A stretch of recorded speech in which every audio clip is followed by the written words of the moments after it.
Hello viewers, subscribers and friends, ganoon din sa ating mga kaibigan na coin collectors. Welcome to the Popsis Way channel.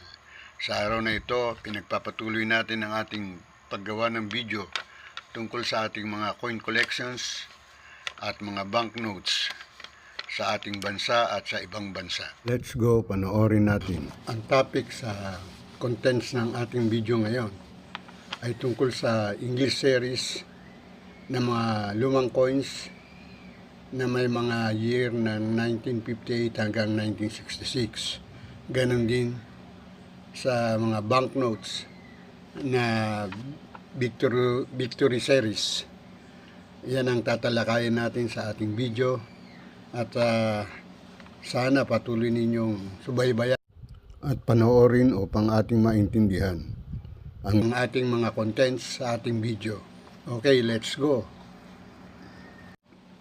Ang English series coin currency ay pinakilala noong 1949. Ang Central Bank of the Philippines ay narehistro noong July 3, 1949. Ang mga banknotes na naglalagay ng mga portrait ng mga Filipino heroes ay naging kilala sa gawain ito at ang taong 1949 ang simula ng pagbabago na ang mga victory notes at mga coins ay nalimbag at ang unang English series ng coins ay namint sa United States Bureau of Mint. Ang patuloy na paggamit ng design sa obverse ng Lady of Liberty na nakatayo na may hawak na martilyo o maso sa ibabaw ng anvil at sa gawing likuran na background ay ang Mayon Volcano. Ang Victory series na banknotes at ang English series na coins na kailangan sa ekonomiya ng ating bansa ay patuloy na ginagamit na legal tender sa merkado hanggang July 30, 1964. Ang Philippine government sa administrasyon ng late President Carlos P. Garcia noong mula 1957 hanggang 1968, dito ang Victory banknotes at English series coins ay umiikot sa merkado at ginagamit na legal tender sa merkado at negosyo.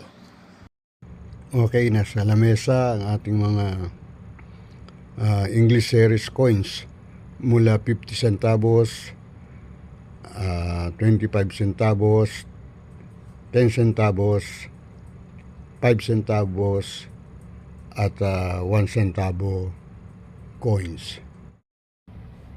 Hello coin hobbyist, nandito tayo ngayon sa ating Numista platform. Makikita natin ngayon ng 1 centavo na kasama sa coin series. Ang hawak ko ngayon ay ang 1963 1 centavo coin series. Makikita natin ang Numista, ang kanyang impormasyon tungkol sa 1 centavo. Ito ang kanyang mga features at kayo na bahalang bumasa guys sa ating impormasyon na nakuha sa Numista. Ito ang mga coins na 1958 hanggang 1963, ang kanilang mga halaga at makikita natin na ang pinaka mataas na halaga ay ang 1958, 68 pesos, almost uncirculated.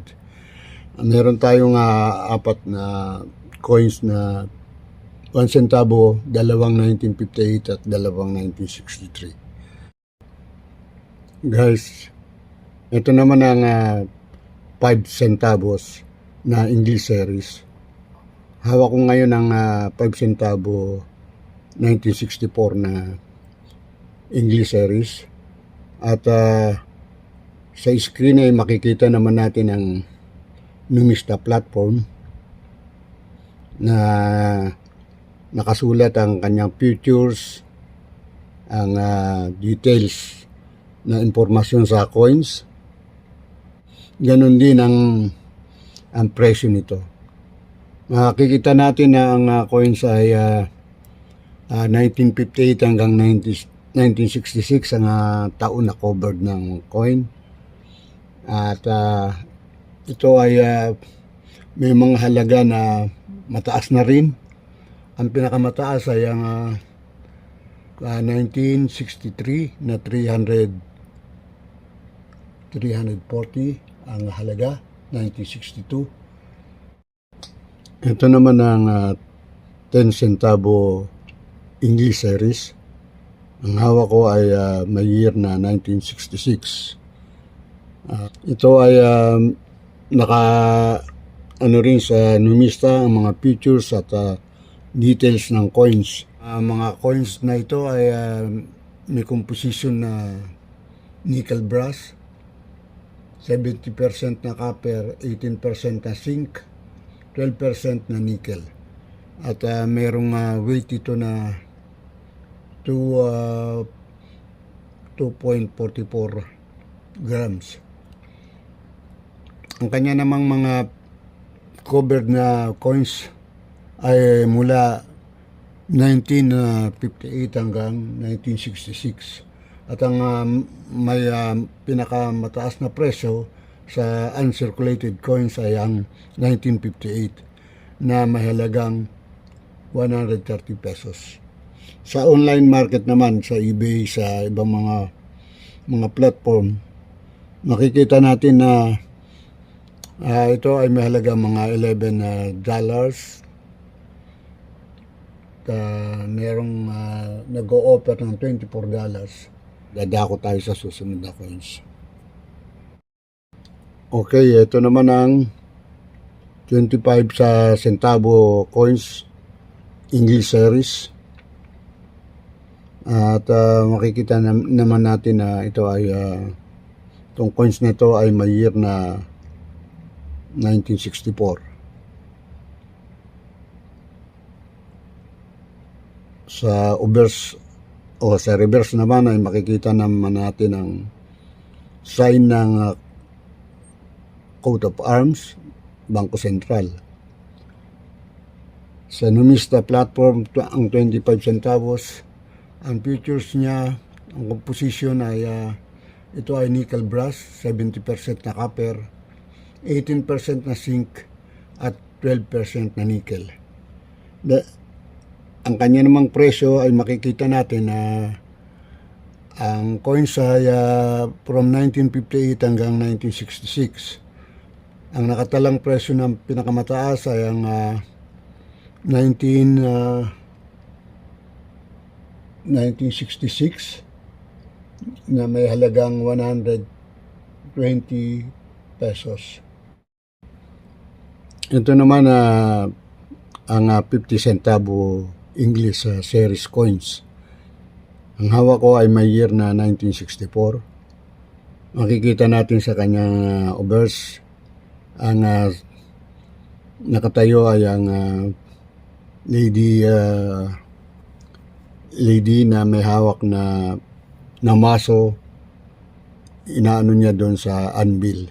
At sa dakong likuran nito ay ang Mayon Volcano. Sa kanyang reverse, makikita natin ang coat of arms ng Bangko Sentral, ang kanyang logo.